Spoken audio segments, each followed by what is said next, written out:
You guys remember this thing? I was just curious to see if it would still run. The battery's been unhooked for... Whoa! That was close. Battery's been unhooked for months.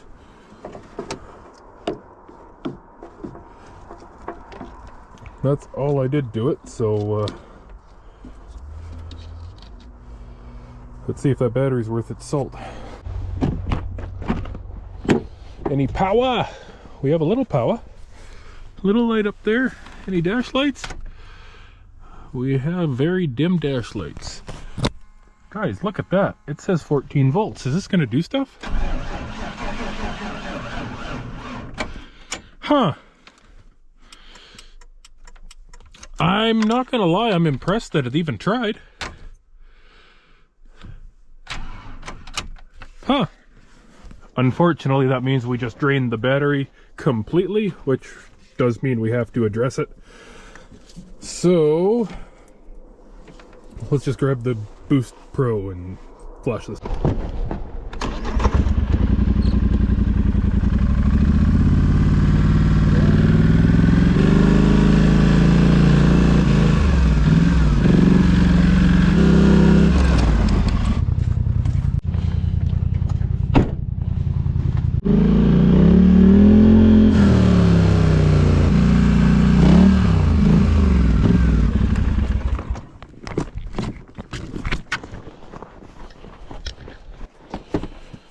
So I give this thing a little talking about every once in a while. So far it's been good. I haven't replaced it since I did my I think one of my shop builds videos has this thing in it, and yeah, it's been fine. It's been working perfectly. I honestly can't complain about it at all. It lives in this case to stay protected because they are delicate. But I'm okay with being delicate with stuff, being careful with stuff. Being careful with stuff. As that slams on it, good.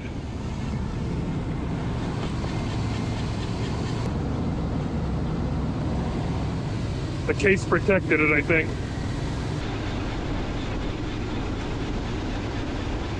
Oh. It could just be loud and obnoxious for no reason.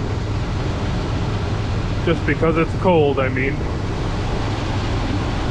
So one thing you want to look for, I hope you guys can hear me, one thing you want to look for is all the pulleys are moving. 14.9 volts means the alternator's charging. I don't see any stuck pulleys, so that's really good.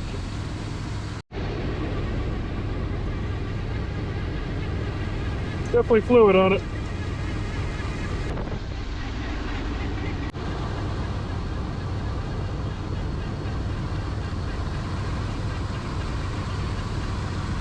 I see some down in there. So I think the dash is a little bit off for the gauges because that volt gauge is showing like 16, 15 volts. And we saw it on the thing that it was actually 14 point something, so it's a little bit high. Everything else seems to work. We've got oil pressure, which is obviously a great thing.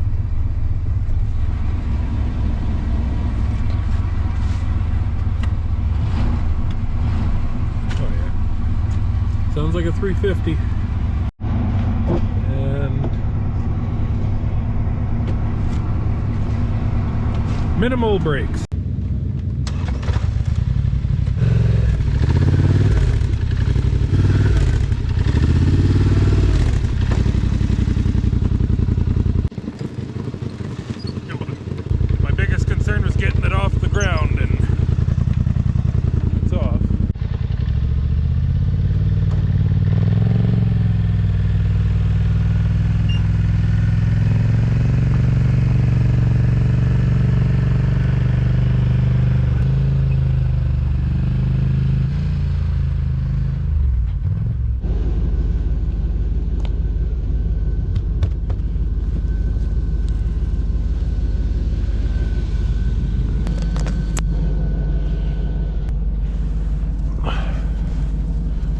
That's cold down the sleeve.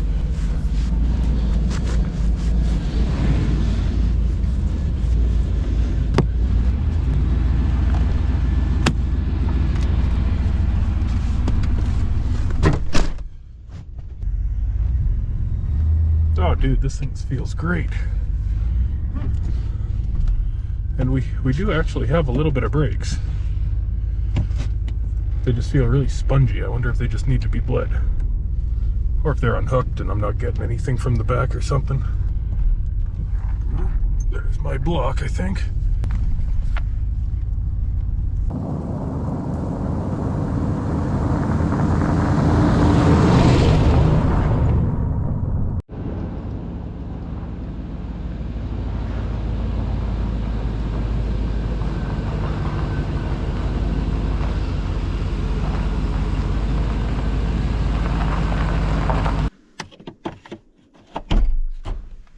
I shut it off and it wouldn't restart.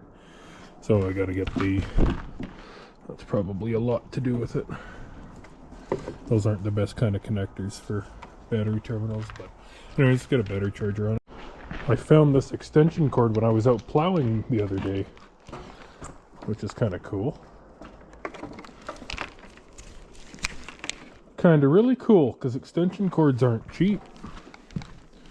And I'm always missing them. Always seem to be short of cord. I had the block heater plugged into it yesterday, it works fine. 30% at 11.9 volts, so I could have just let it run and it would have done the same idea, but we're just going to put that on 2 amp. And that'll charge it up overnight, just so the hood doesn't slam. Ow, my wrist. Just so the hood doesn't slam down on it, I'll just set it down smooth and nicely. Anyone else have wrist trouble? My wrist just gave out there. That sucked. It really hurt. A little cold today. I let this charge overnight. Charger's off, which is a good sign.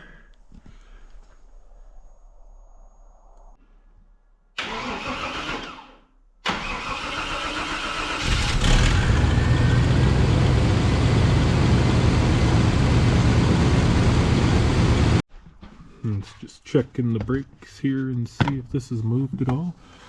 I bet that's got something to do with my spongy brake pedal. There's no fluid in there. So I was just having a quick look around and I noticed that that left rear brake line looks very new.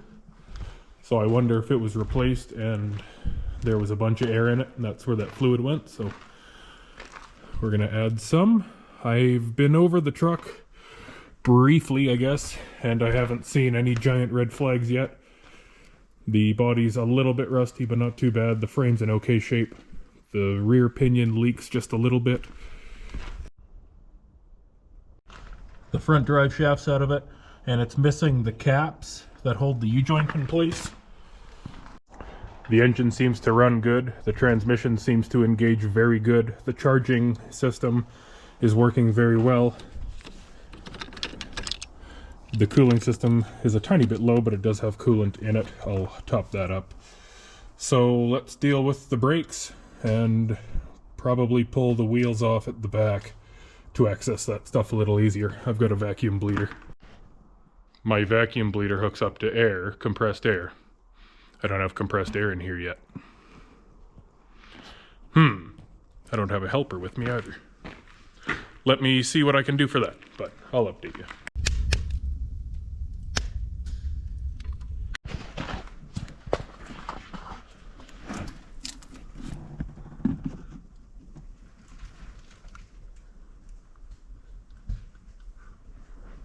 So to keep track of this, to see if it's going down, we're going to fill it right till it just touches the top of that bubble. Just because I'm working alone, that's going to let me keep track of exactly where the level on the reservoir is. So if it starts taking a bunch of air, I know. So first things, I'm just going to step on the pedal a bunch and we'll see if it burps some air out of there.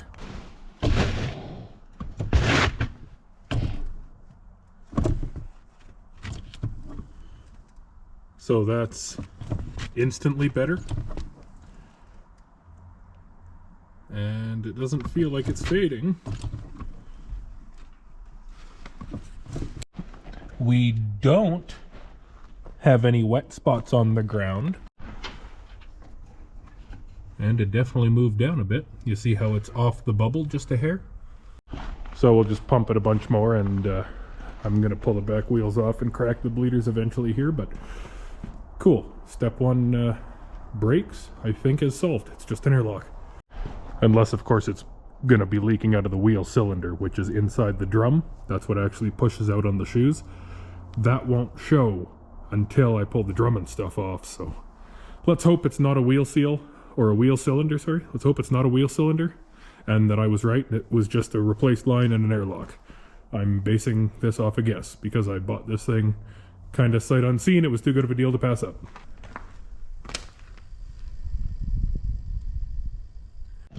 Someone's been here. I don't know what that's for. Maybe a stereo, if it's related to that. That looks like a... No, it's another fusible link. I don't know. That's topped up now. We'll see if it moves.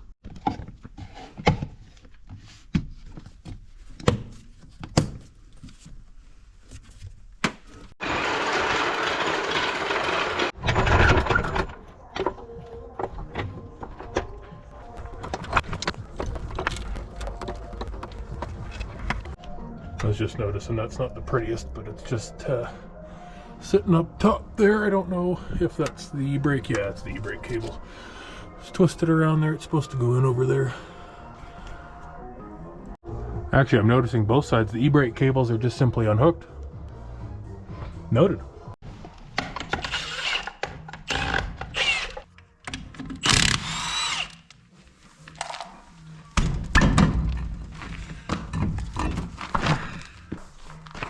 We might get a treat today.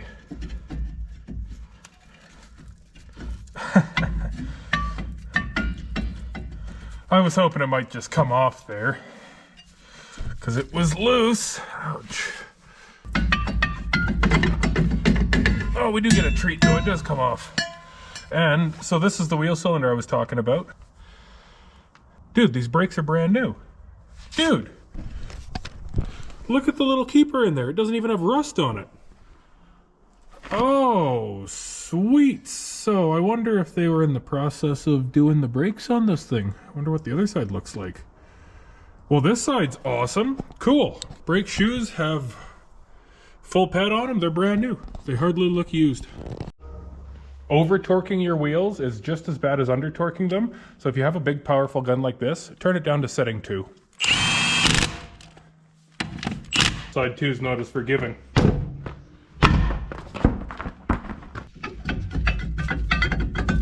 That's a good sign. Oh, that's a relief. It's all brand new in here too. So back brakes are new. You know what? I wouldn't be surprised if those wheel cylinders are new. They've got a surface rust on them that looks fresh, unlike this old stuff that's been here for years. Neat. Exhaust is nice and tight. You can clearly see the pinion leaking from here, but it's not wet underneath, so I'm not concerned about that at all. So far, just parking brake on this thing, and it's an automatic, so currently I'm not worried about it. Really exciting to know that this is all brand new inside. Park brake cables probably aren't expensive for it.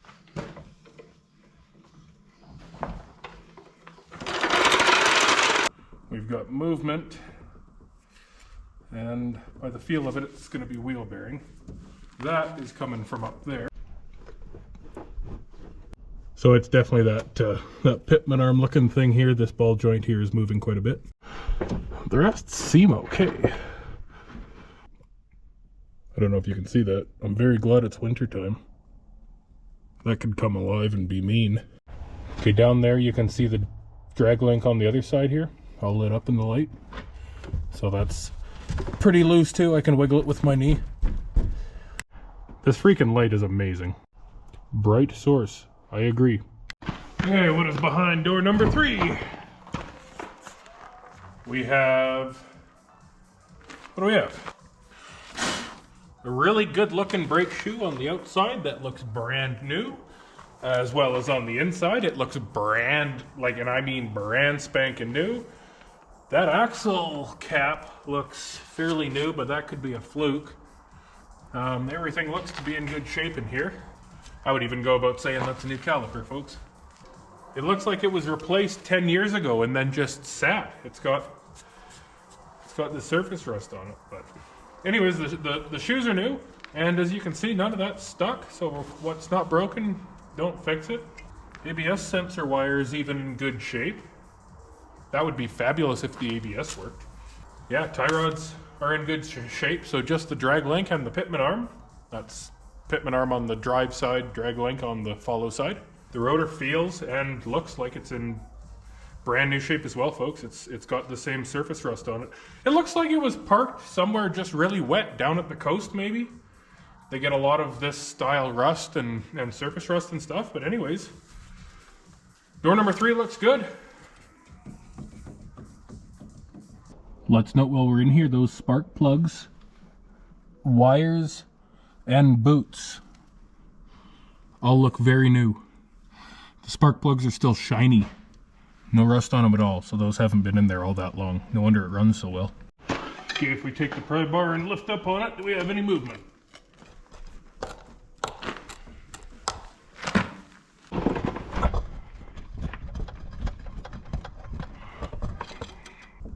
I don't see anything moving. Easy way to tell, put your finger in here and gently squeeze up. If you can feel movement like it's squishing, you know the wheel's moving, or the wheel bearing's moving.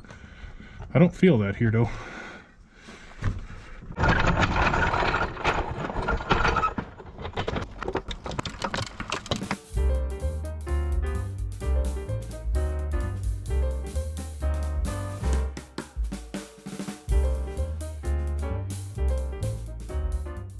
And this wheel bearing actually feels perfect.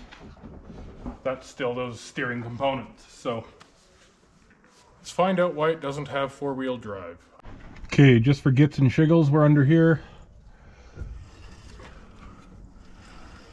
So first thing I'm noticing is the diff is locked. There should be an actuator that takes it out of 4-wheel drive. So just as I thought, spinning it the other way spins this tire. So that front differential feels fine. Good. Transfer case also feels fine on this. In the back seat we have a drive shaft. In the back seat I don't see any caps. Oh, that's what a seatbelt module looks like when it's unhooked.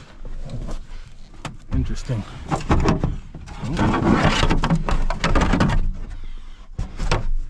Don't know where that's supposed to go. I still don't see any caps. So I'm looking for these caps, and I'm looking for the straps as well that hold the caps into the U-joint. Hold the caps into the yoke. Just my papers and paperwork. Ow, a lot. Oh, that's what it wants. Alright, caps, straps, anything that makes me happy.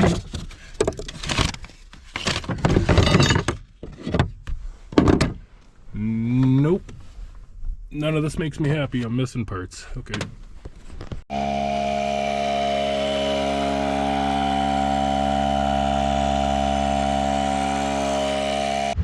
All good things come to an end. But I have a side quest.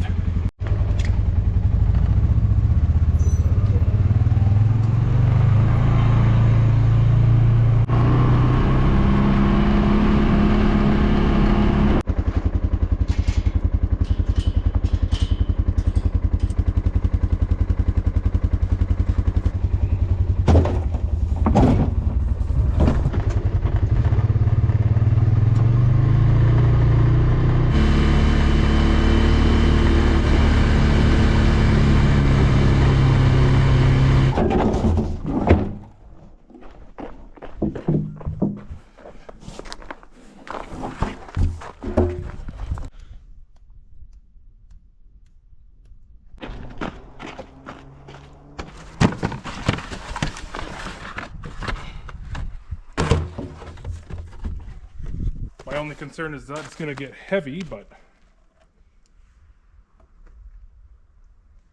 Huh. It stopped dripping from the top. There it comes.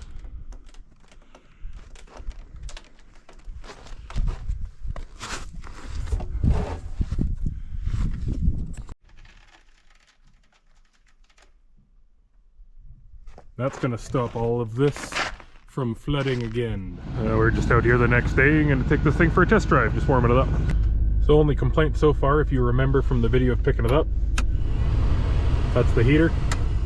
So the heater's a little bit annoying, but I found that it's only really blowing down below. It's not coming up top. It is warming, it is warm, so it's working, but that's yeah, that's one annoyance for sure. So parts for the drive shaft, and then the brakes are a little spongy this morning, so we're just going to try to bleed them here.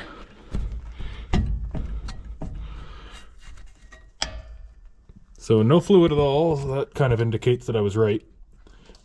I'm just going to let that gravity bleed for a bit. Oh, really? Oh, you guys see that? That moved. Oh, the bolt's broken off on the other side. That's not great. Okay, noted.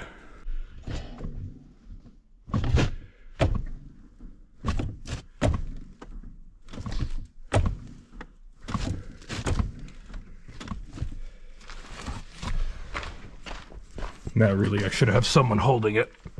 Ray's coming over so he can help me in a minute, but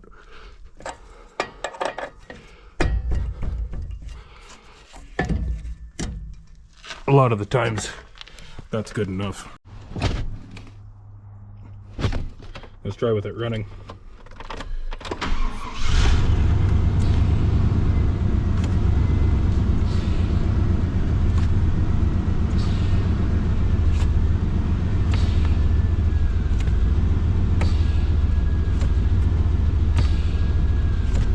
Okay, it looks like I'm gonna have to wait for Ray to be here and he'll help me bleed these properly. We're back in here. Ray gave me a bit of a hand bleeding the brakes, and I did, and well, that didn't help. I got a tiny bit of air out of this one back here, nothing out of the other side. So I think what we're going to do is set the brakes. I think they were maybe installed and never set. I don't know the history of this truck at all. I wish I did, because I don't know why there'd be all brand new brakes on it with one new brake line over here, and then the brakes just aren't set. So you saw how I was able to pull the the drums off, and being able to pull the drums off like that tells me that the brake shoes have room to move out.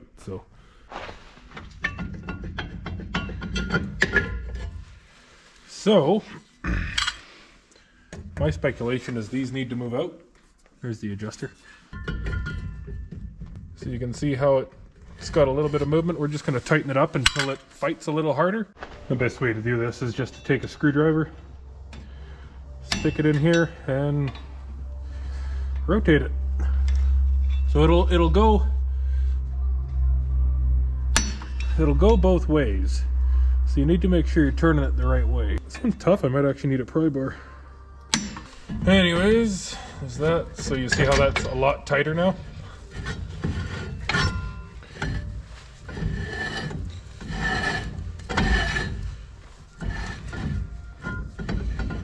That's actually probably okay. Now we can check the pedal. That felt way better. Like way better. Let's do the other side.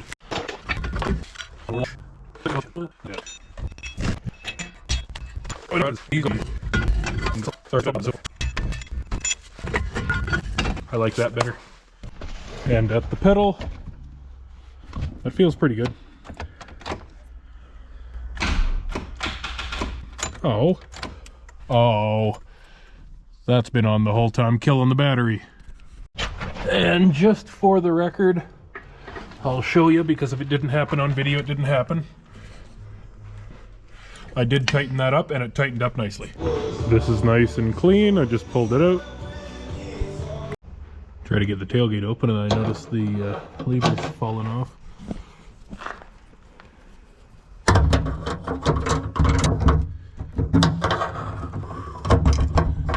That piece broke off, but whatever, that's back in place. Let's try the tailgate. Still no.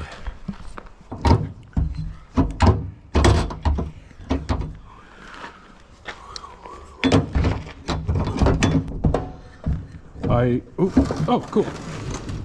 I was just about to say I genuinely do not know what I'm gonna do to get this open, and then it just opened up, so.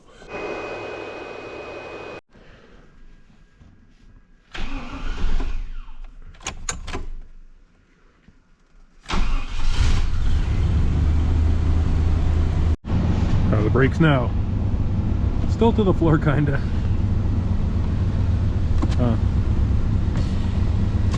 So that could be a number of things at that point. That could be a soft master cylinder, that could be a soft brake booster, but I don't believe that it's brakes anymore because I do have a nice pedal feel and it doesn't fade. So I feel fine to drive this. I've had a lot of brakes that are a lot softer than this. Check out the throttle response on this thing.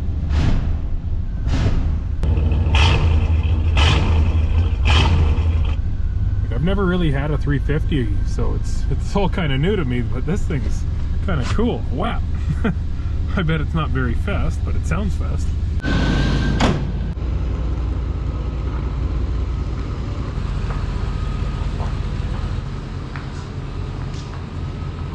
That can warm up outside where it's not going to fill this room with carbon monoxide.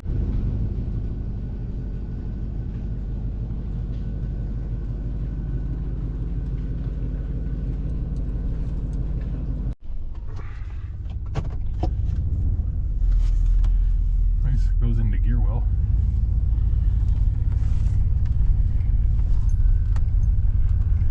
It doesn't actually even turn that bad. It's cool. Definitely the loose steering that we investigated there. Very, very loose. Just a quick test drive, see how it handles, see how it shifts.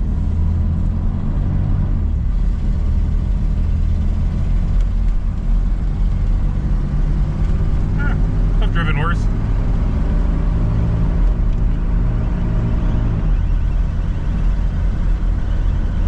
Sorry about that, folks. I can't see either.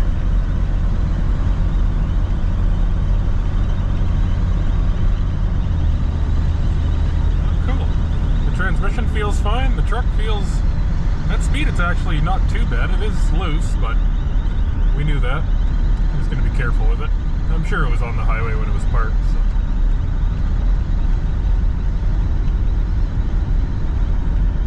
Find a spot to turn around and do so. Oh, yeah, nice hard brake application. She turned in here just beautifully. Just beautifully.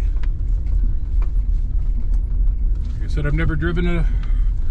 I guess they call these old body style Chevys. I've never driven one of these before, so I don't know how soft and squishy everything is supposed to be. The transmission sounds and feels awesome. So you died there. Yeah, everything feels fine. I gave her a nice hard brake application. We're actually doing 90. So that's cool. I don't know if the speedo's accurate or not. Yeah, that's the only issue, the little bit of looseness. So we'll address that. And maybe I'll put a brake booster in it that does feel a little bit soft. I guess that's going to depend on who wants to buy it. I'll advertise that it's got a soft brake booster and then I'll offer to fix it for a certain amount of money. I didn't even check the signals, come to think of it. Oops, hopefully they work. What do you guys think? Low oil pressure issue, or is that a bad gauge? Well, that's where she's gonna live for now, until I can order some parts for it. It is a holiday in Canada, BC today. It is Family Day. And Family Day means all the stores are closed because everyone's at home spending time with their families. So I'm at home spending time with mine. My family's my shop. And my vehicles, I guess. I'm just kidding. Girlfriend was over earlier. She had to do an interview with a new employee and stuff. So. Anyways, this rain barrel collection thing's working great. And I've got one more down there. So it's keeping all the water off the ground. And I've put some signs along the edge here just to deflect the water. It seems to be working well. Looks way better on the inside too. And instead of, so this is what it was doing. It was getting wet and dripping all the way down here. Now it's dripping way less in here. And I wouldn't actually be surprised once all this is gone if it quits dripping in here. It would be ideal. Over there is still drippy, but like I said, the signs are bouncing all the water away. So next step for this, guys, we're going to order some parts and get them all replaced, get this thing back in nice, good tip-top shape, and get it listed for sale.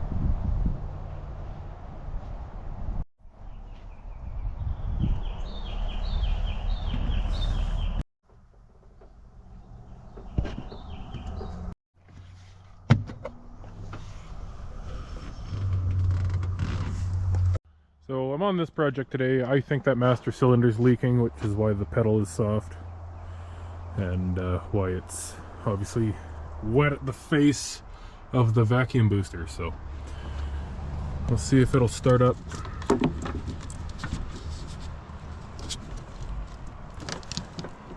That's some redneckery going on there, hey? See if it'll start up, and I bought a master cylinder for it.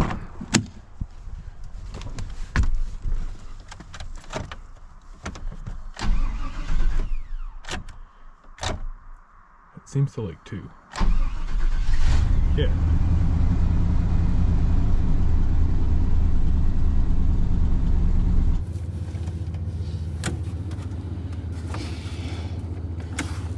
Right to the floor.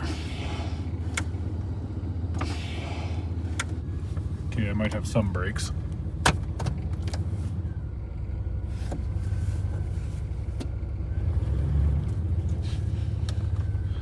We definitely stop.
Don't want to make a mess. Brake fluid's very corrosive.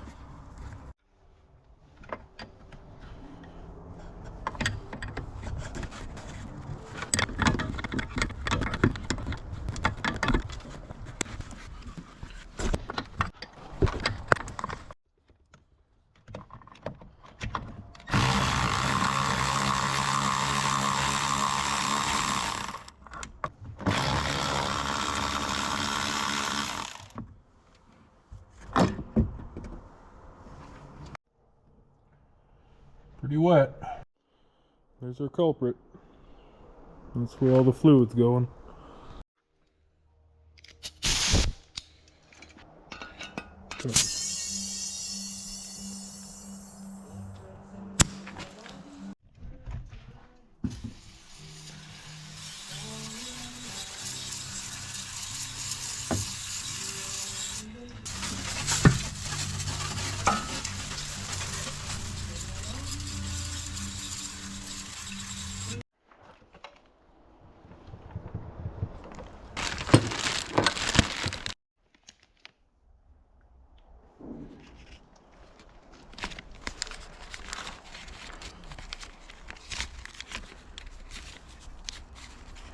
These plugs are never threaded just right.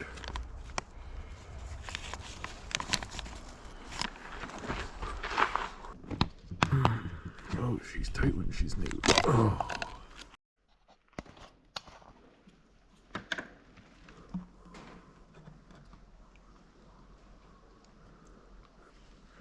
Of course I wouldn't have enough. I'm just waiting for the fluid to come out of here. There should be enough in here to get the process happening. It can take 7 to 12 minutes according to the book, but I've seen it take longer. It's been all of 15 minutes, maybe more, and it's still not leaking out of that front one. I am out of brake fluid, unfortunately. So I don't know if I gotta fill this thing fuller for it to do its thing or not, but it says to wait for it to leak out to provide lubrication for the seals inside, and I don't want an air bubble wrecking any seals. I guess I just wait. I guess I should explain this a little bit, or what I'm doing is you fill this with fluid. This is called a bench bleed. You fill it with fluid, the fluid gravity fed-wise bleeds down and leaks out of these guys. You put plugs in them and then you pump the cylinder in the end, gently, whatever, but all the way until all the air bubbles are out of the thing.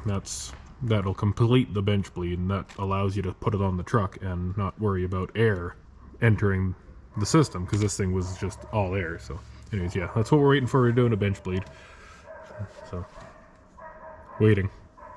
I don't know, I guess I'm learning here too. I've done this before, but I've never had to wait this long for one to get fluid at it. Went to the store and got some new stuff. I've finally seen some fluid movement.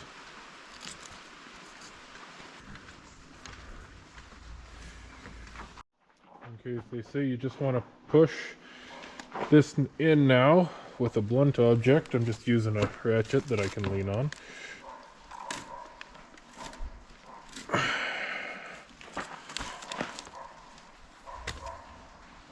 And essentially you just do that until it's got no movement at all. So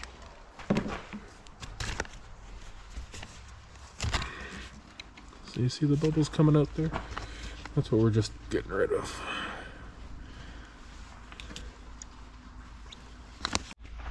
So I've been pumping this for what feels like 2 days, and I finally got it to the point I can give it 10 pumps and it doesn't give me any air bubbles. So it's ready to go in. It's honestly, guys, it's been at least half an hour of pumping this thing solid. So if you're doing this yourself, don't get discouraged. Just keep going at it. Eventually the bubbles stop. Pump it for 5, 6 to 10 times, and then let it rest for 30 seconds, even up to 5 minutes. Sometimes that lets the bubbles get into where they belong and come up easier. So there you go.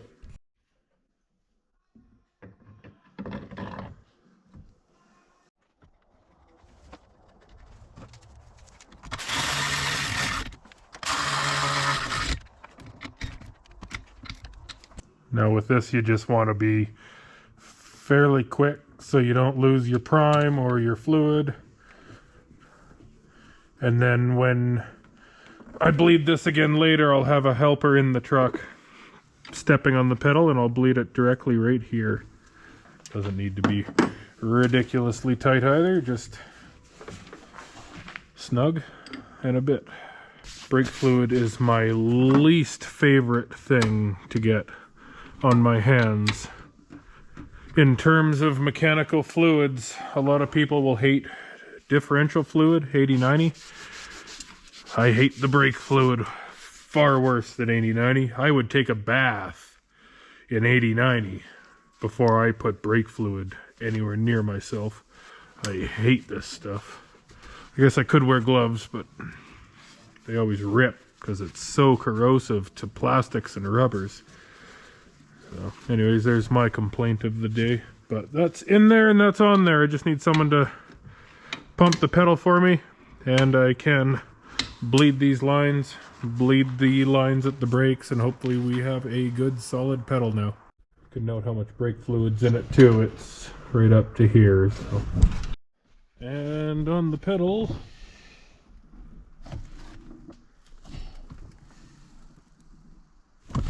one pump in, and it already feels better.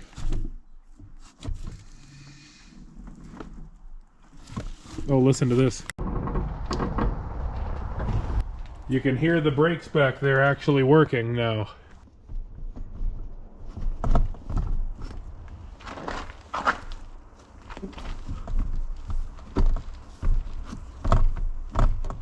thought that might come forward a lot more. Sometimes you gotta get really creative.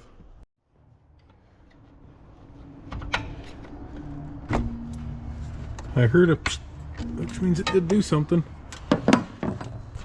So I'm just pumping the pedal 2 or 3 times, putting the stick in the way, coming over here, cracking the line. It's so hard to do with the camera and everything. That's what I'm doing, just in case you don't get the gist of it.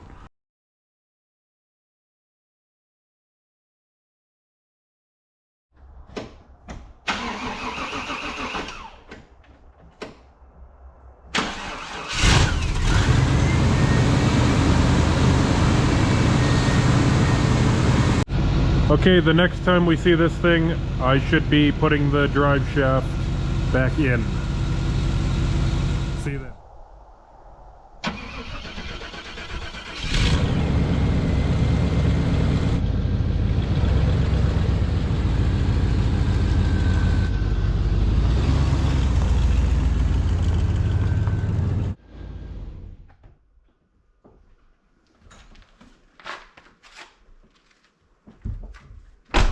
For the drive shaft to go back together.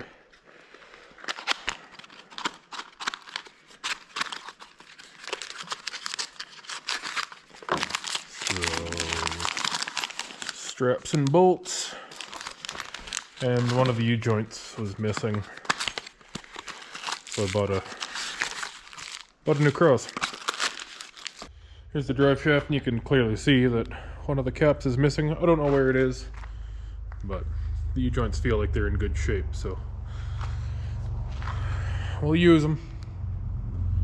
I think just like the brakes, someone replaced these and just never put it back in. I wish I knew what happened with this truck, but I don't. Whatever.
And after you do a U-joint like that, you'll notice it's going to be a little bit tight. So set that in your vise.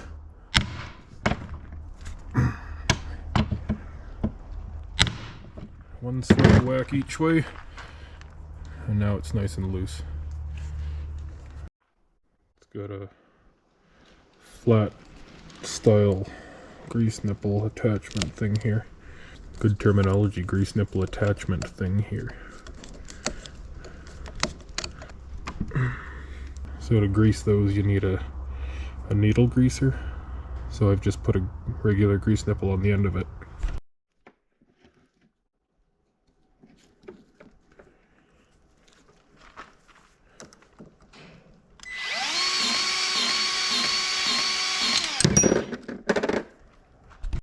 I'll finish greasing that on the truck. Yeah, it just built some pressure there and popped that off, but cool.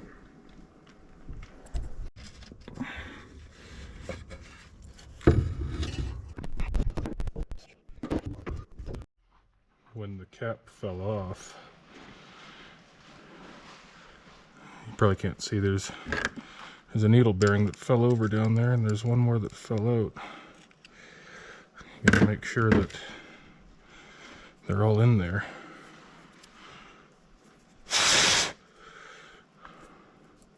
So to get them in, you just place them in there, and then I usually just take my pinky, because it fits, and just roll around, and they'll I'll find their home in there.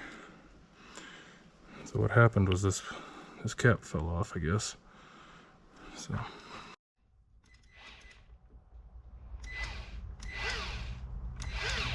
A little bit extra just to hold everything in place better.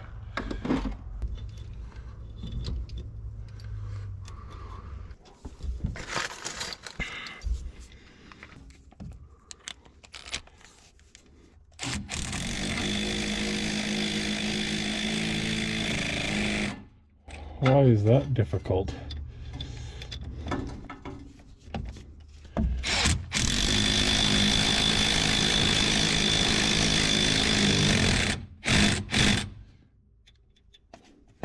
Why is that difficult?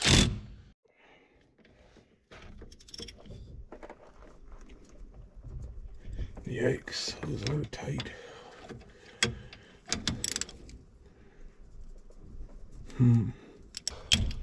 Yep. Fabulous. That is less than ideal and actually makes me really mad because I just paid $40 for those. And now I've got a big problem. The second one I tightened and loosened and tightened and loosened, and now it appears to be coming. Where? Oh, here.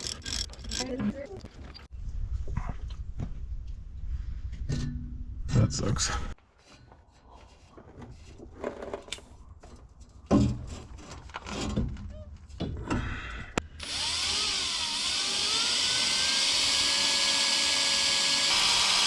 Dude, stop crawling around. Of course it's gonna be hardened, isn't it?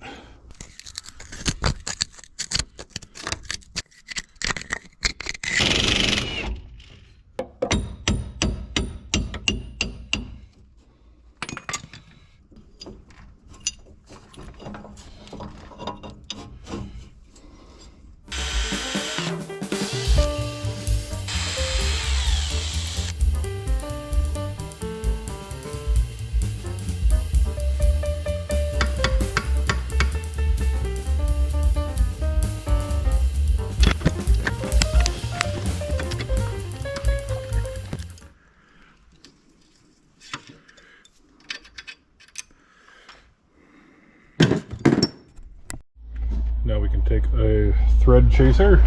Take a thread chaser and find out it won't even thread, really?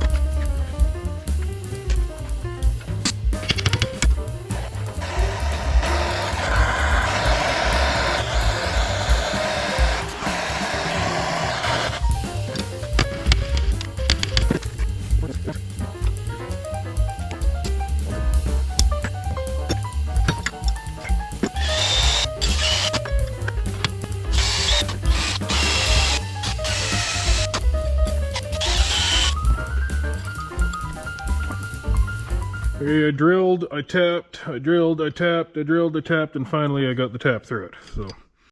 So that was a giant pain in the butt. That was a giant pain in the butt for really no reason at all, but I got it off. I'll just clean this up just a little bit and put it back in place.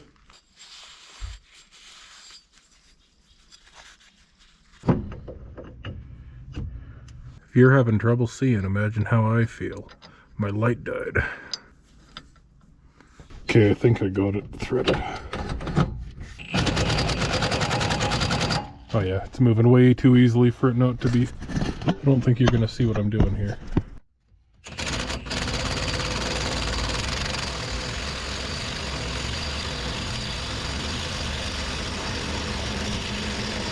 So a lot of people say to mark the nut and then tighten it back to where it was, but what I like to do with this big impact anyways is Just go till it's touching like it just did, and then just give it a couple of good braps, and I've been doing that for 10 years and I've never had trouble.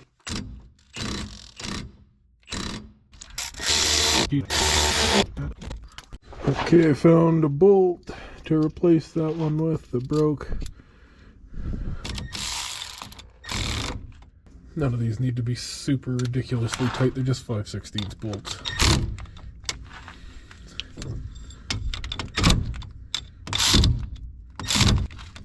Usually as tight as this thing will drop. Spin drop, neutral drop, whatever you want to call it. Spin it up, and then let it grab, and that'll tighten the bolts right up. Same on the transfer case side, but you can't see. Okay, those ones went in really without fighting. I just did them with that gun. Ran them in and out twice and cleaned up the threads, and they're fine. So it spins.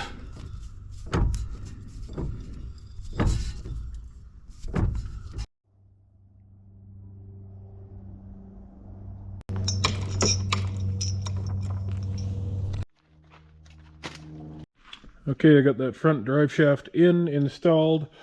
I'm just going to deal with the soft pedal. I'm fairly certain the back brakes just need to be set. They're a shoe drum system.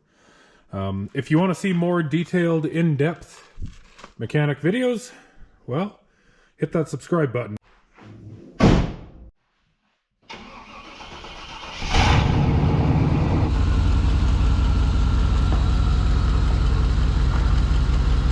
I don't know, like the pedal, it needs to go down there, but like it works. Push it a little and you get some brakes. Push it a lot, you stop. I just don't know if it's a drum issue. I don't think so. I don't think it's an air issue, but it could be. At the same time, it might just be fine. I don't know. I've never really driven one of these Chevys. Is that normal to push the pedal that far to like panic stop? Anyways, let's try four-wheel drift.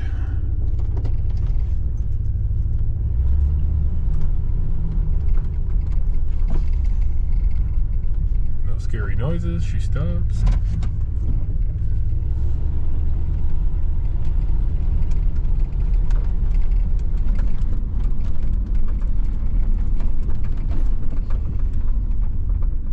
Back brakes definitely work.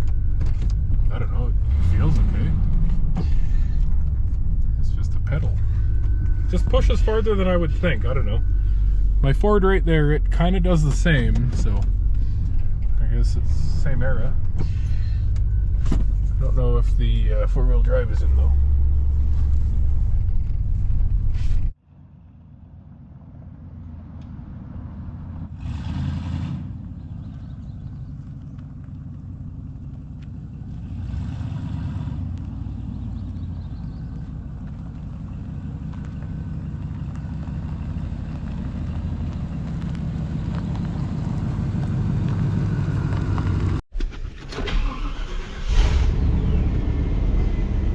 Oh, that's way better.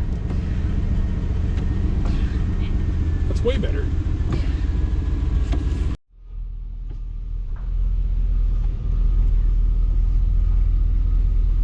The brakes actually kind of feel like they do something now. And my friend Vance told me if you get going really fast and slam on the brakes in reverse, it'll ratchet them closed.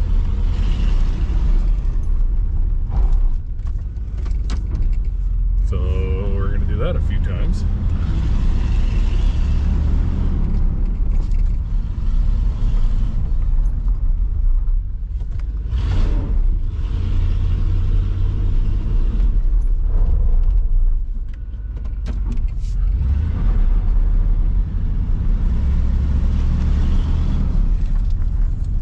I don't know, feels like we have brakes now.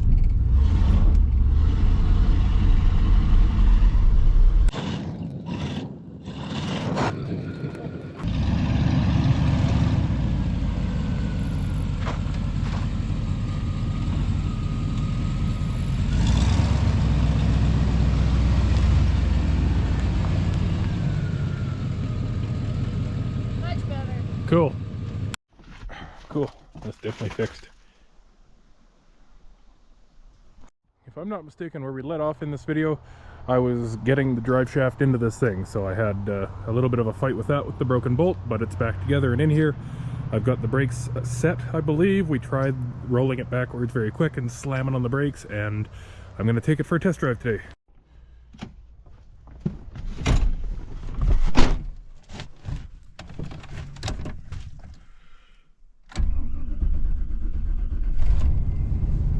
Okay. Set for a few days and it still starts, so that's a good sign. The brakes still feel like they're there, so that makes me really happy.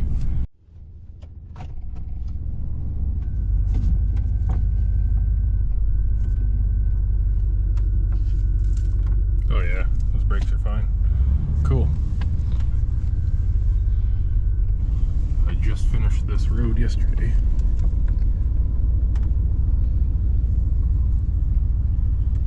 First time actually driving a vehicle on it. So it goes from recycled asphalt to road mulch.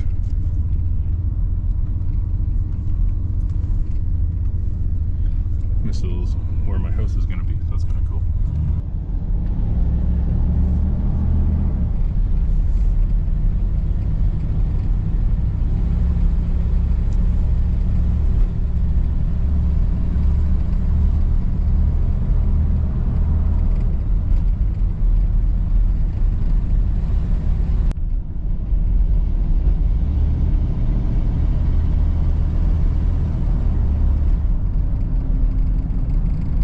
Doesn't feel bad at all. The steering's a little bit loose because of the pitman arm and the drag link on the other side, but it drives.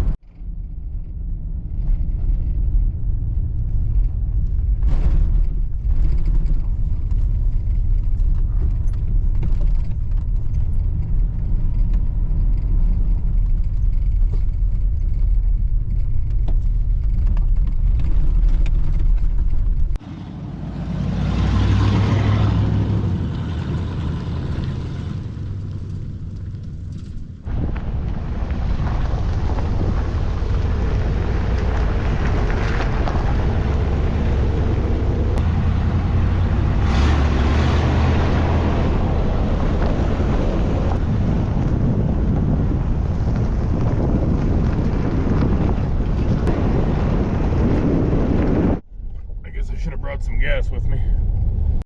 Okay, I want to test the four-wheel drive, so I'm going to see if it'll do a burnout.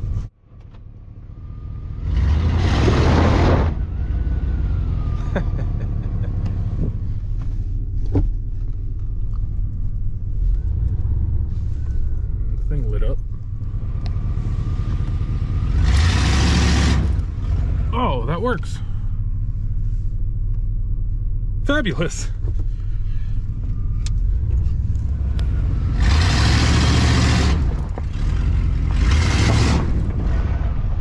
See the bunny?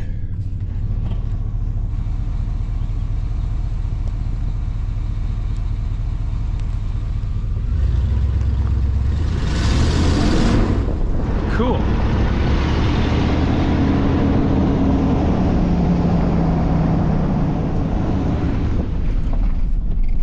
Lots of those around here. Oh, he's still running.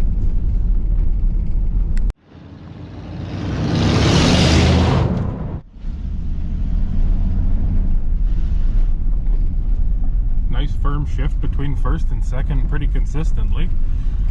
I haven't felt anything wrong with the transmission. It impresses me, just this, and it would be a good truck. She does Bernie's.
fixed the brakes, I put the drive shaft in, and everything else kind of sort of checks out.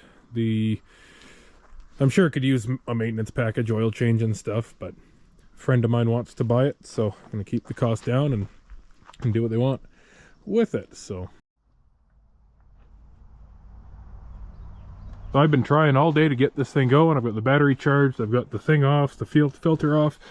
I can't get it to start, and I think I ran out of fuel, but I've put lots in it, so let's just see what happens here and I'll show you. Kind of getting dark, you can't really see, I guess.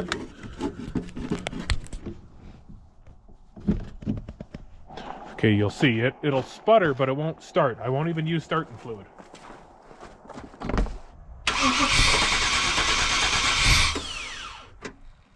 Every time.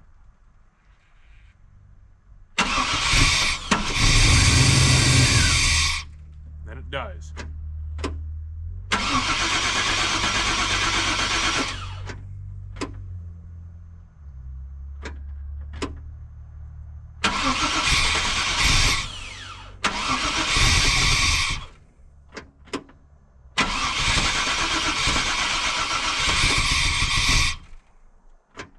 I don't know what's going on. It's dark enough out to warrant a light, so there's that. We're pretty sure that this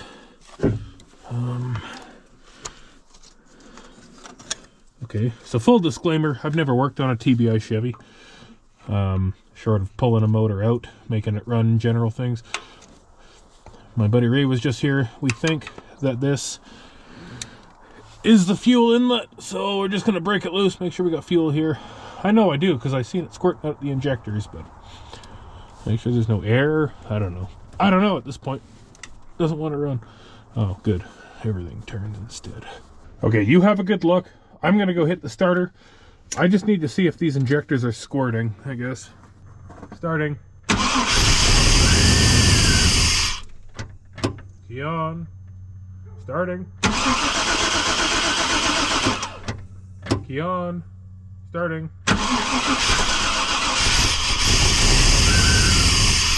Okay, were they squirting? Fire in the hole. Key on. Fire in the hole. Okay, you've seen this on the channel before. My Boost Pro. This thing keeps dying.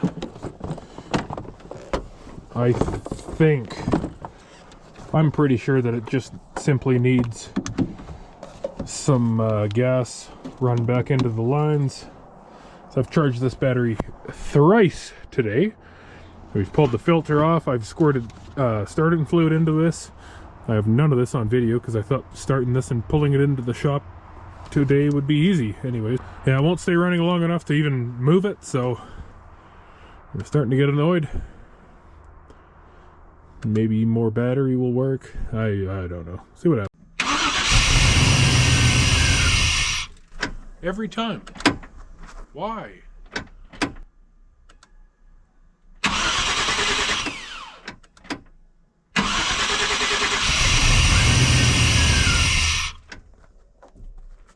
I know I didn't fix it, but I just filled it as much as I could with the jerry can I had. Fire in the hole. Nothing. Fire in the hole. Same problem, really.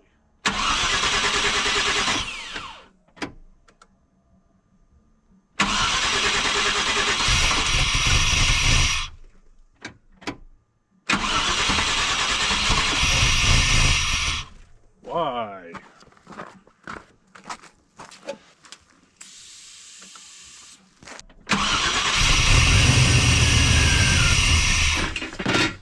Not quite. No.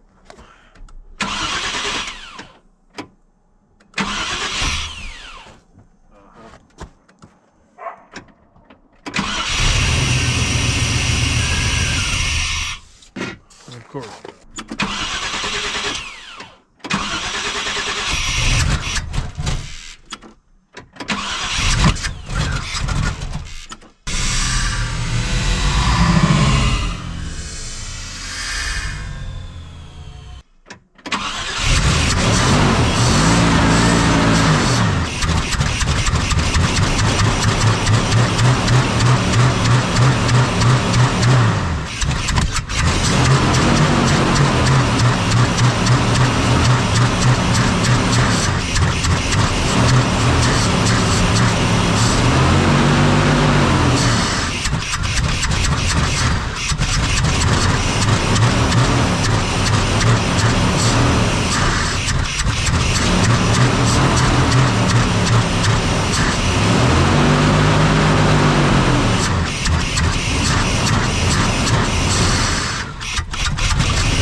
Really?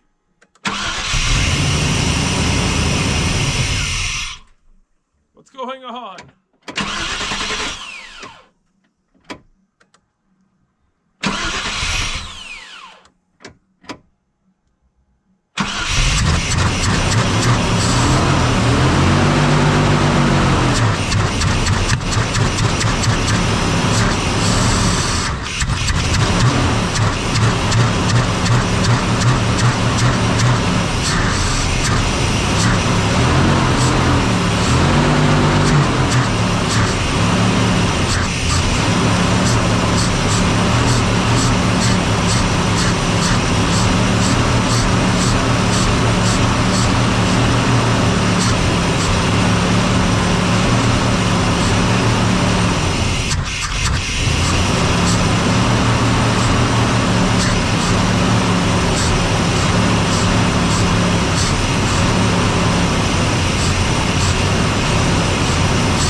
I don't know why it won't idle.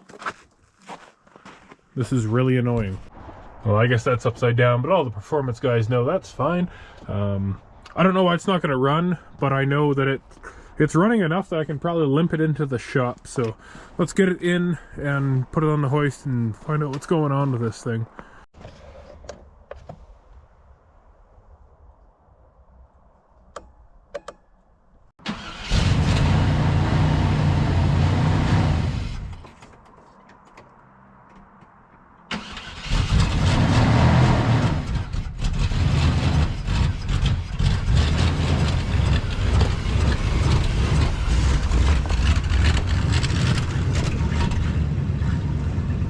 For the record, a lot of these shots are fake. I'll walk back and forth for them, but it actually died, so I'm coming back for the camera.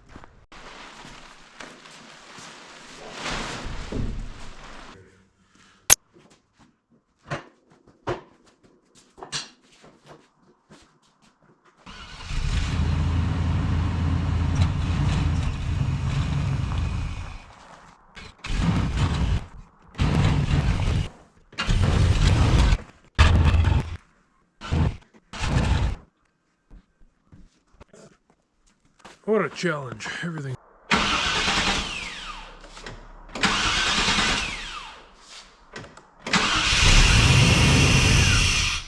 I can see fuel squirting.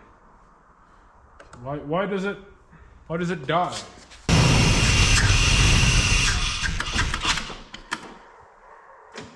I don't get it. I don't get it. If I play with the throttle, it stays running. If I let off, it just dies.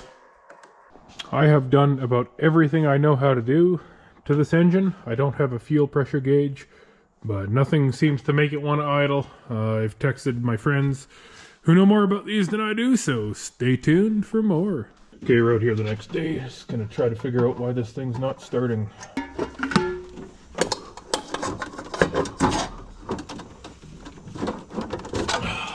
If I'm not mistaken, this should be the fuel inlet into the throttle body.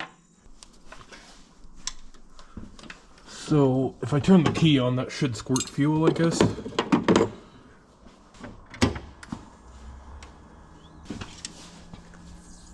Okay. You saw it there too, right? So it doesn't surprise me that it's not flying out of there, but we did have pressure, so I guess I'm gonna have to buy a pressure tester, I think. I don't actually have a fuel pressure tester kit, so I'm kind of stumped. I'm just working off of what I know how to do and whatnot. So okay, I'm not gonna do it again because it just sprayed fuel everywhere. But when I hit the key, it was pressured out of there, so I'm pretty sure it's not a fuel pump. Huh. Let me just pop this out and see if there's any vacuum leaks in the system. No, you can still hear it, which tells me that there shouldn't be any leaking in the vacuum system. I did find yesterday that this hose was broken, so I taped it all back up. It was taped, I just retaped it. That's for the EGR valve. I don't know these TBIs all that well, so I know this is our idle air control valve. Like I said, this is the EGR, this is our MAP or MAF sensor, and looks like it's just all vacuum lines that run to the stuff.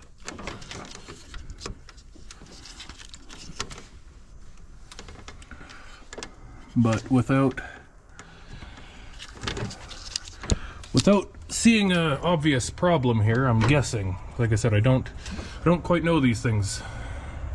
And if you keep an eye right here and right here, we should see fuel squirting out of there, so.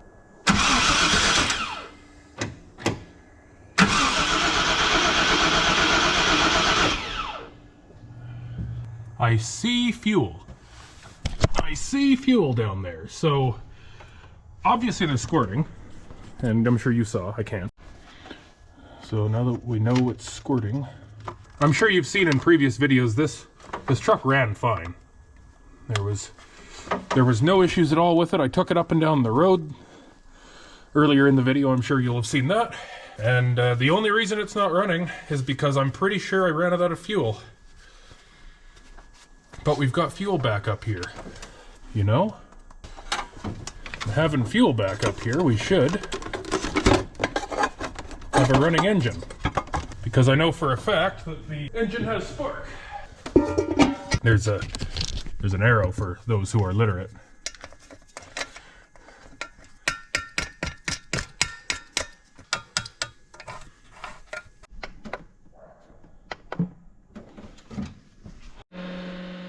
Nothing likes the cold.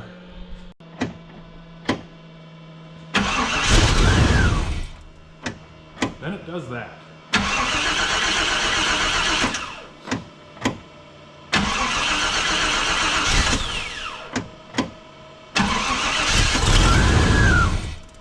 What do you guys think is causing that?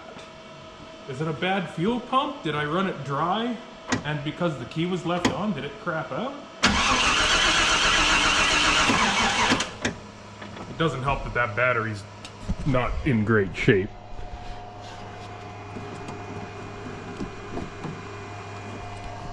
Alright, I'll let that charge back up for a bit and I'll play with it some more. I guess the weather's rolling in. That's alright.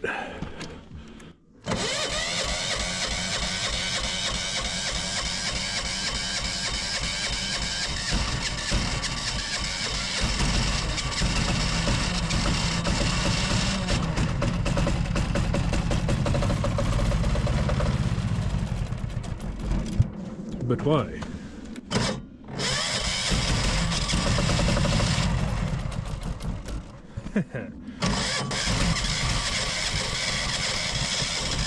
I guess nothing wants to start for me today. Alright, we're gonna give that starter a minute.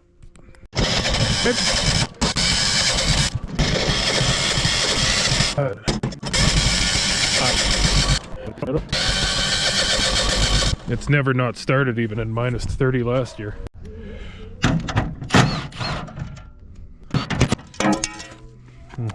Do do do do do do do do.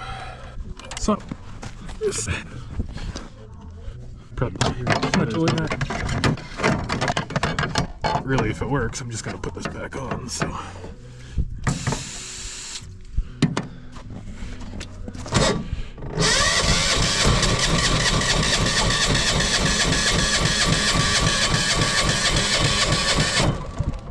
Come on, baby. It's never given me issues.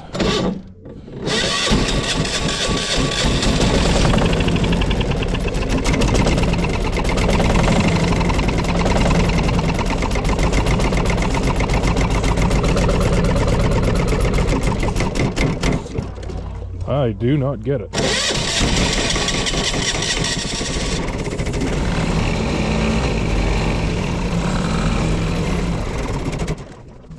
fabulous.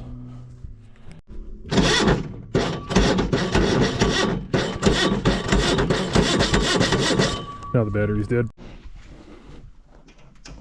So the only thing I could think was that maybe it was frozen and the fuel might be gelled up.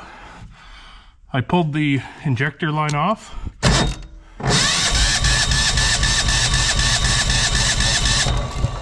And it's like not even squirting fuel out of there. So when diesel gets cold, it'll thicken up and do what a thing they call gelling. It just doesn't flow, it doesn't pump, it doesn't work.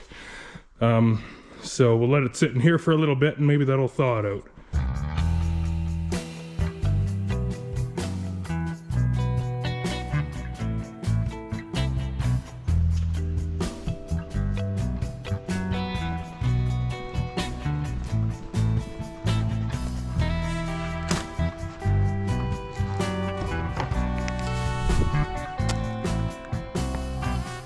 Kind of snowing.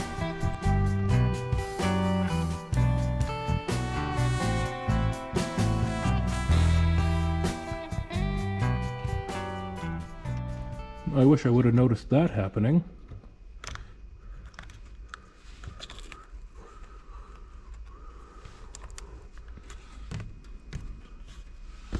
That sucks. It's probably still gonna work, but yeah, this front plastic piece isn't very happy anymore. Oops. Wonder if it's warm enough. Well, it's warm, I guess.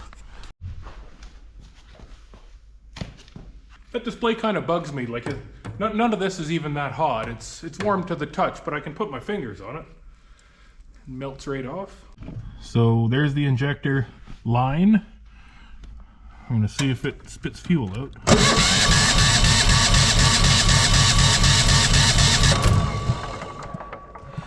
I think that's more than before.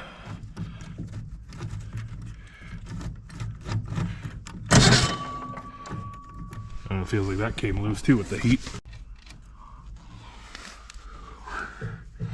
Now, being a diesel engine, now that there's air in it, I probably want to crank it over.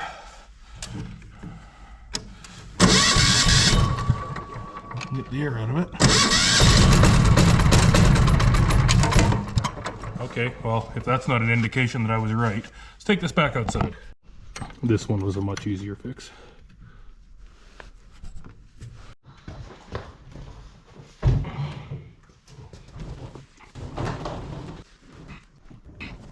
I guess if it runs, it runs. I don't need to push it all the way over there. Oh, good.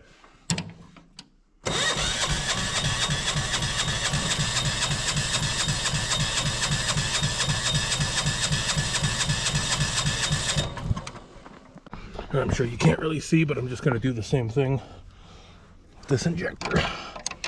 Just crack it loose and crank it over. It helps get air out of it.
Let that run for a while.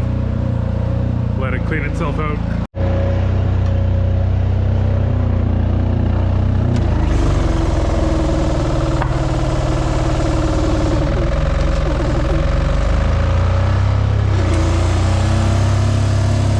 I don't know why I did that.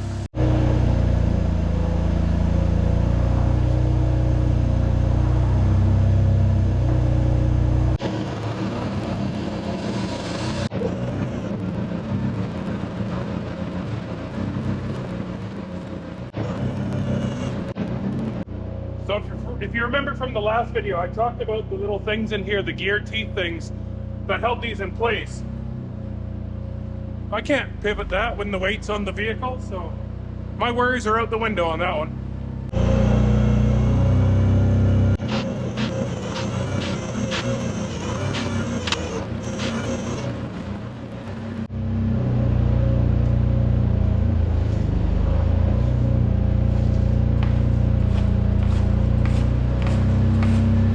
Nice thing with this floor dry is you can sweep it up and use it again 4 or 5 times, because each little granule never gets soaked completely.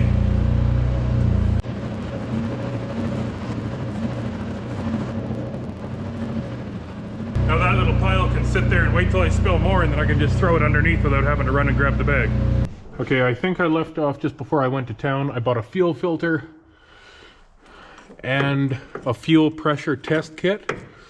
So we're gonna see what happens here. These can be pretty stuck and rusted. I felt that move.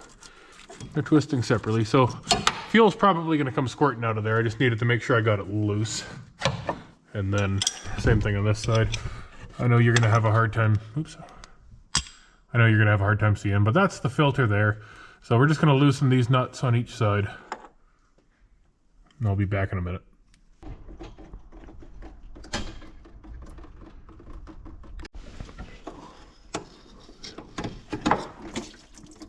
Oh, that's pretty gross. You didn't see that. Still don't see it. Yeah, what came out of there was, oh yeah, look at the color of that. I've consulted 3 friends so far, and the verdict is filter or fuel pump. So now that my hands are covered in gas, the fuel pump lives in the tank, and it doesn't look that hard to get out on the hoist here. I just don't have a transmission jack yet. It'll come up like this, then hold that. I got one I can borrow anytime, but I don't have one yet, so that'll stay in there. Let's hook the fuel pressure gauge I bought up to this contraption and find out what's going on. So that's what I ended up with. It's $200 worth of tool just to check the pressure.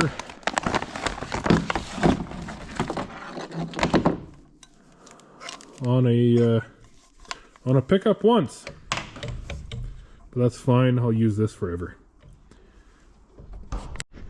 I wish I would have paid more attention in the store. The glass is cracked. Now it's cracked all the way up. I'm sure it doesn't matter. It's $200. Like, can't have anything nice, can I? So the adapter we have to work with is this hose clamped on here.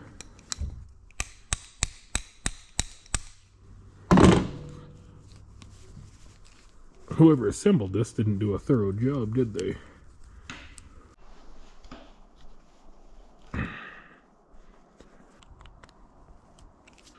Definitely some gunk and stuff around here.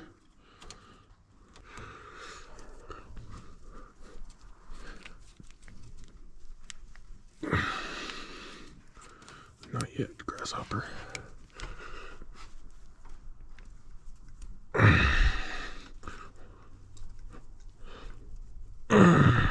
Okay.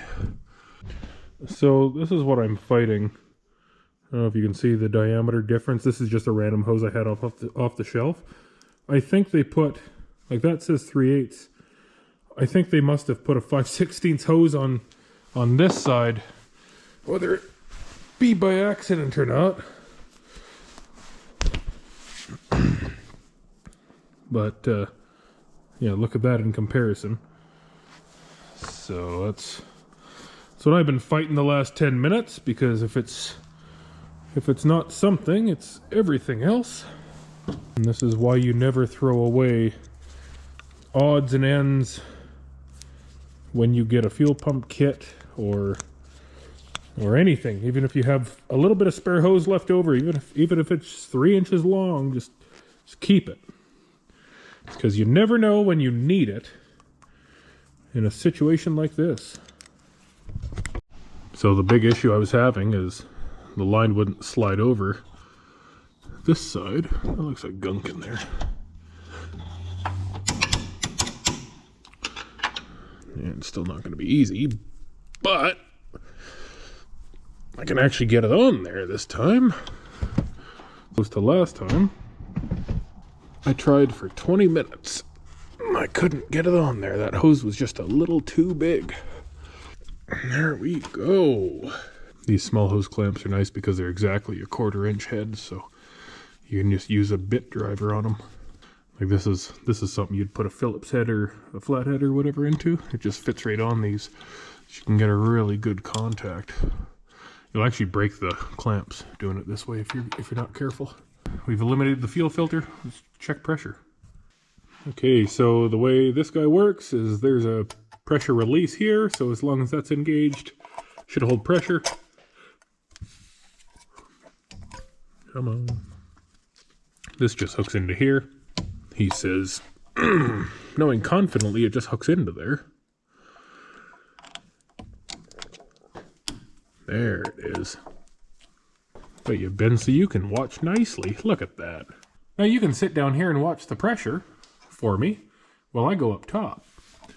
Because I'll tell you right now, I won't be able to see anything from up top. And we're just going to hope it doesn't come flying out of that tube. Okay, key on.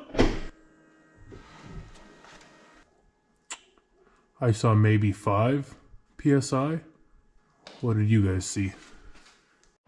Okay, when trying to start it, it should give full pressure. What happened? I see 5 PSI and then it drops back down. So as far as I can tell, we want 10 to 13 PSI. And I'm not getting it. But I swear I hear a leak in the back tank, like it's sucking air. I don't know if it's empty still. But listen.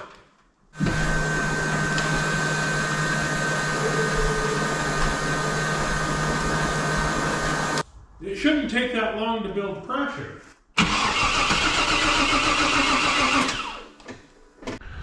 Okay, I did some evaluating. It's definitely the fuel pump. There's no other option.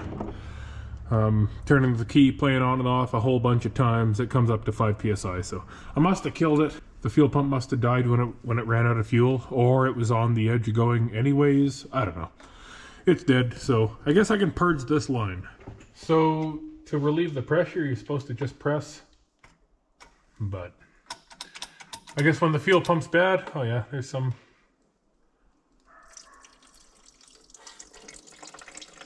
Let's save that. That's gasoline. Nice to not just dump that on the ground, actually. Otherwise, this fuel just drips on the ground or into the pan. This kind of lets you relieve the line pressure. I like it. And when you got 50 PSI of fuel in here, that's when it really matters, isn't it?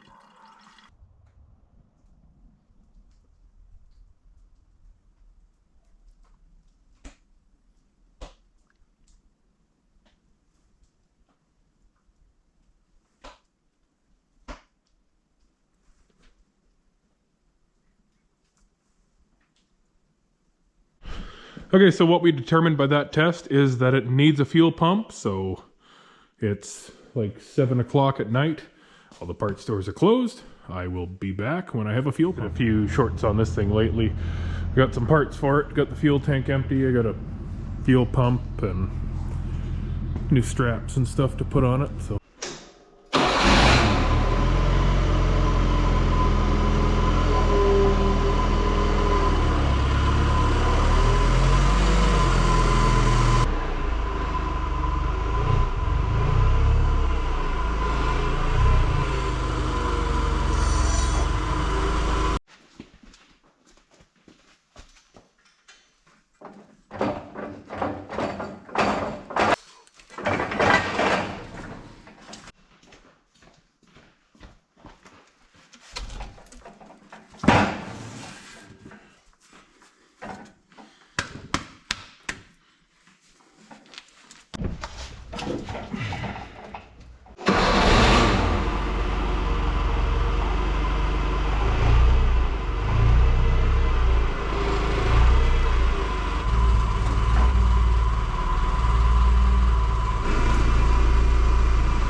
make sure to wipe up any dirt right away because I'm rolling around with wheels.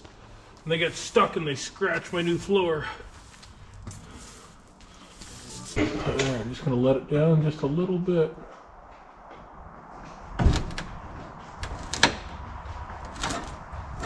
Oh yeah, I got to get these tubes off.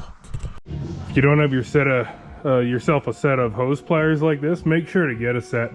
There's a line on top of the tank that's just about impossible to get if you don't have something like this to grab and twist.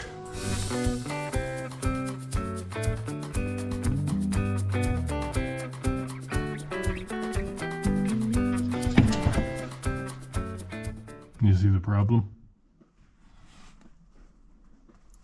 I'm sure that's a common Chevy thing. Now, does that mean I need a new sending unit? Huh. Well, that one's obviously a lost hope.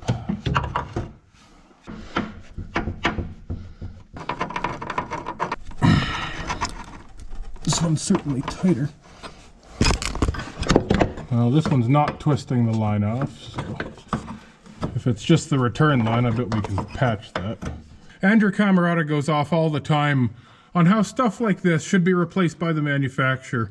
Doesn't matter how old the vehicle is. And if you look around, like, the brake lines all look the same.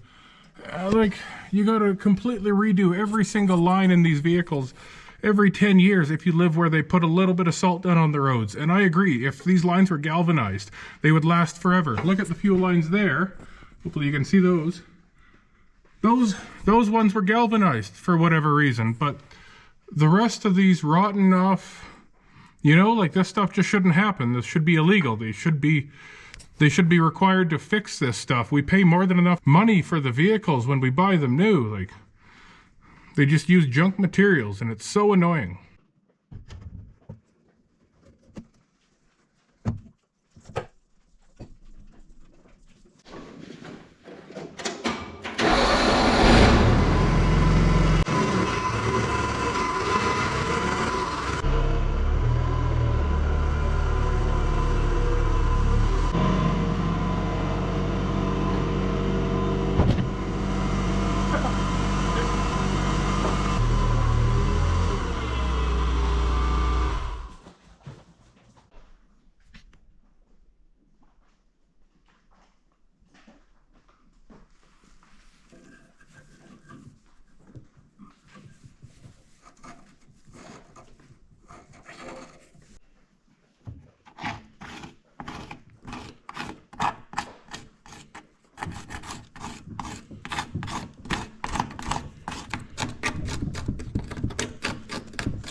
Is that what it wants?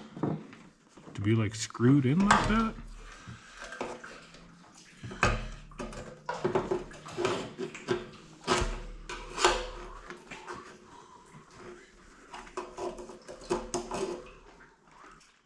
One thing I'll tell you is I don't like how I had to buy everything, well, not everything, I just bought the pump, but how I had to buy it separately. I couldn't just buy the whole unit like this. Buying the whole unit would make way more sense to me. But what do I know?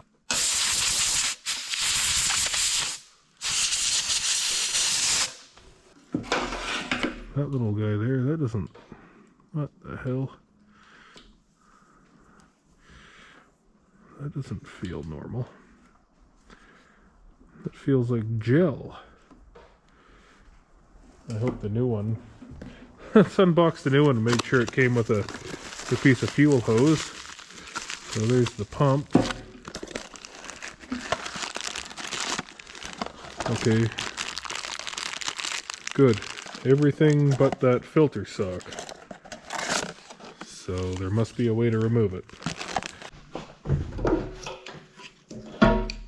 So I had a good look, and I think maybe... Look at the state of this rubber thing. Oh, I bet you that was the problem. See how that's just all melting? And there's some of that in the pump. Yeah, I bet you... I would bet you that this is our problem. Oh, look at that. It's gross. There's some of that in the line. This is all broken up inside. Here's our strainer, and ideally we'd like to reuse that. It just sits in the bottom of the tank. It doesn't... Oh, fabulous. I thought I wrecked it. Just pulled it apart a little. We're good. Make sure it's good and the same before replacing it. Height's the same. Plug is similar. The pump is definitely different, which makes me wonder if this is some Chinese one. If this is a cheap Chinese knockoff, that totally explains why this this hose is just... It feels... I wish you could feel this. It feels like Jello. Look at that. It just pulls apart. That's the problem. Someone else was here with cheap parts.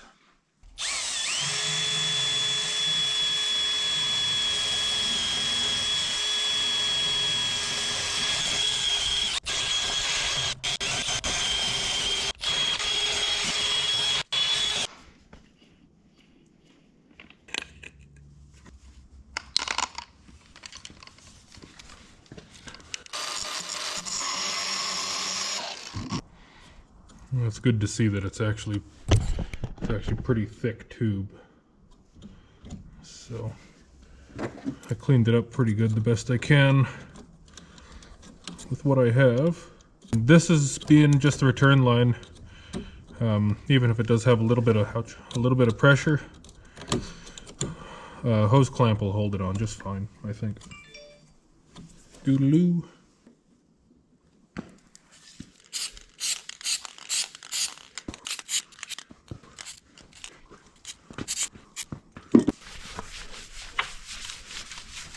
That kind of gives the floor a cool look. I should walk around with a spray can. Speckle it.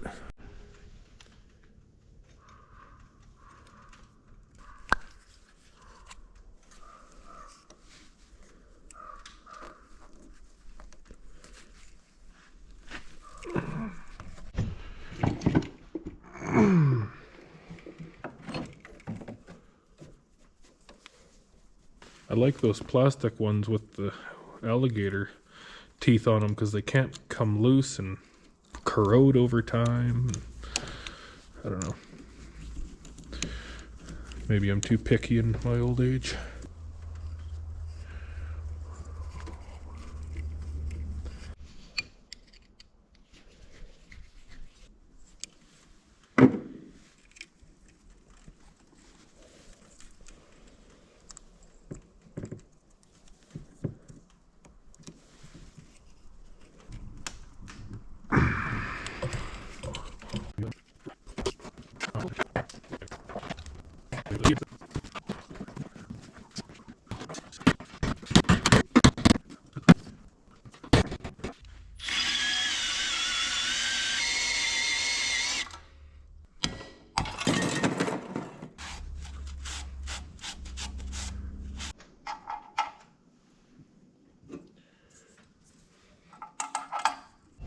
Okay, so this is the fuel line.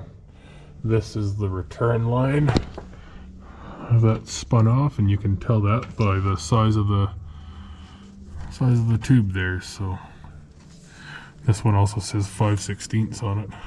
This one actually says 3/8 on it, so that was cool. Make 100% sure we're cutting the right one.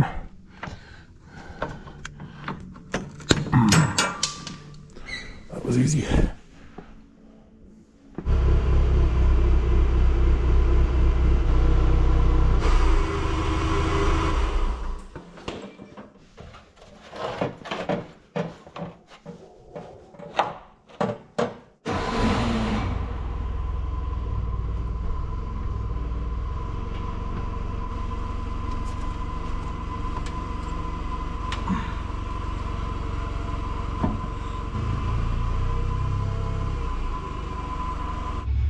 Okay, you won't be able to see a thing, but I'm going to get all of this hooked back up.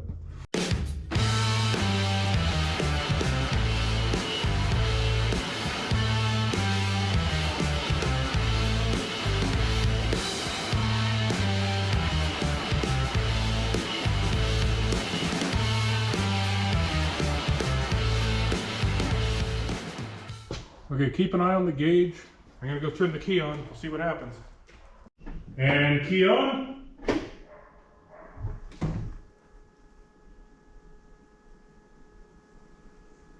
Why didn't I hear anything in the fuel pump? Okay, maybe I have to crank the engine over to get it.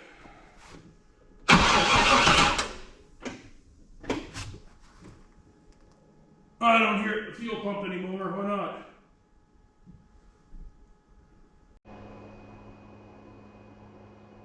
Okay, I've been diagnosing for a while, and I think I've just moved the ground is all that's going on there. But I think I might have it. Okay, watch that gauge now.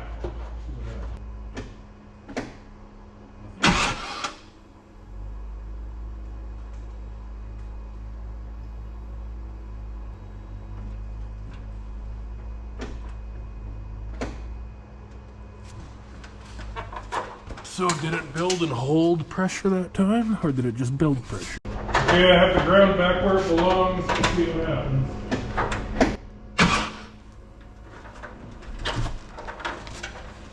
I'd love to see 10 psi on this myself. 15. 15 psi is even better. Okay, I've got that line just going into the bucket here. So when I press the purge,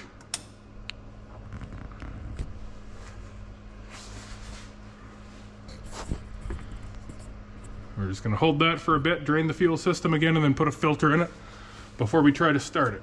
So I actually had this zap strap set up here so that I could, ooh yeah, just like that. Fabulous. Okay, let's drain the pressure out of there. Okay, that should in theory have no pressure in it, which means it's safe to unhook. I thought that might not drain so much. I'd like to save the fuel.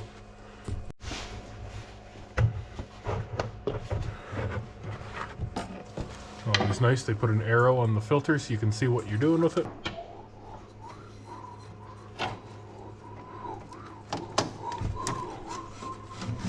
I apologize, you guys probably can't see a thing. It's probably brighter on the camera for you than it is for me. Oh, there was some kind of a holder there, but that's definitely broken.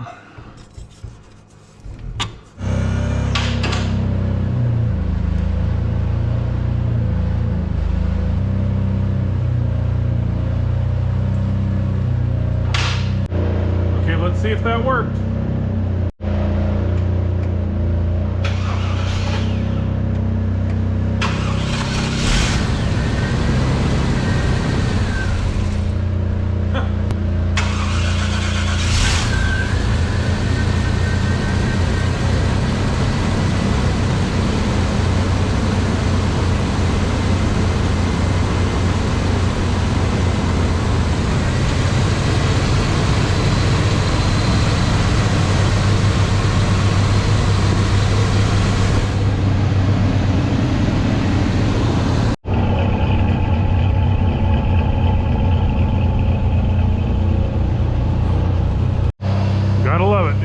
told as I shut the camera off, now it won't start again, the battery's dead. Huh. So I've done everything I can possibly think to this truck. I've had the fuel gauge on and off it twice more. The tank's got to come back out, I guess. Something's come loose or moved or whatever. It won't build any pressure. I can't hear the fuel pump. Yeah, it's pitch black outside now. This is like an hour and a half, 2 hours later. Okay, again, a few hours later, I've pulled this electrical harness apart again, and I connected the one that it came with. The pump works fine, it just doesn't work in the truck for some reason. I've got voltage up there, and I've pressure tested this pump, so I had a loose connection, and I think the loose connection was that. It's the best of my knowledge at this point.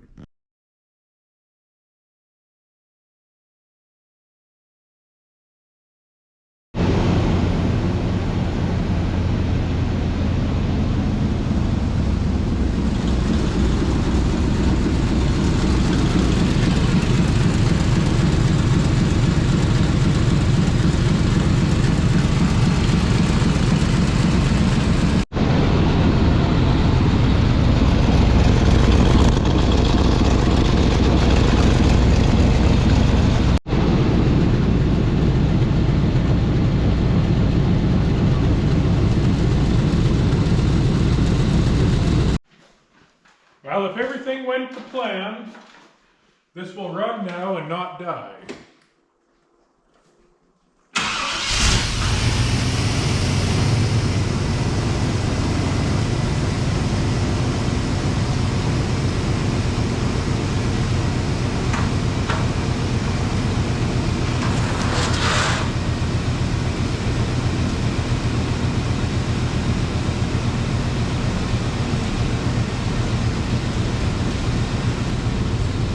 I think the plug inside the tank came undone. It didn't fit right until I swapped plugs. 3 hours later, and it runs again.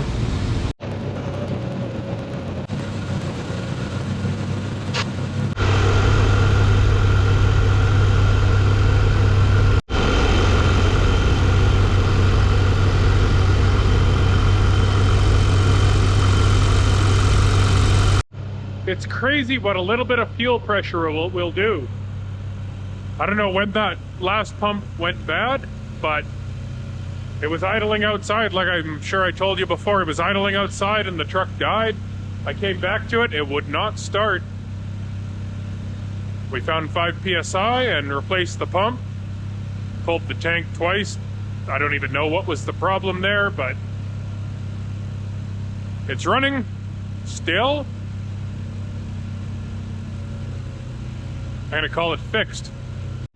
So the only other thing to do to this truck is 2 steering components. I'm gonna post it for sale as is because someone might want it the way it is. Those 2 components aren't cheap, so that's gonna raise the price of the truck by $500 or $1,000 with labor, I guess. So we're gonna list it how it is and see how it sells. It's got all new brakes, new U-joints, engine runs well, new fuel pump. Yeah. We'll see what happens.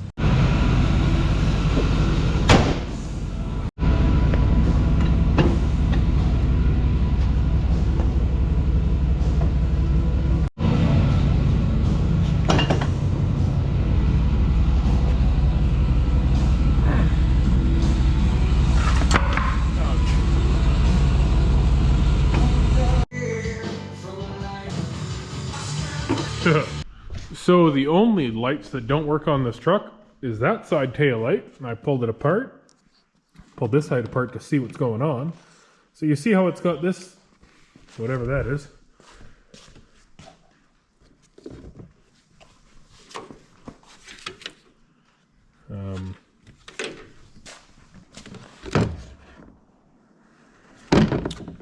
Yeah, so I guess we're missing more parts.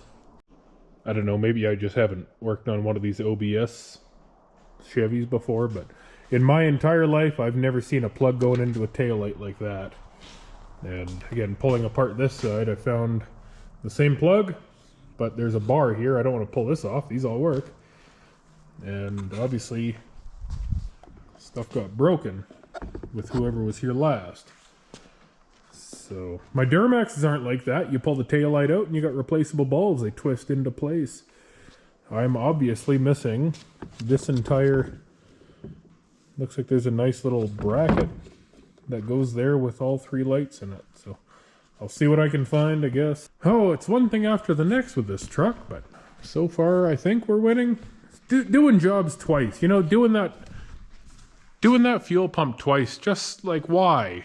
There was nothing wrong with the way I did it the first time, other than maybe there wasn't connection between the fuel pump and the old connector. I don't know. I pulled it apart. I put it back together. It works now. So that's what we're dealing with.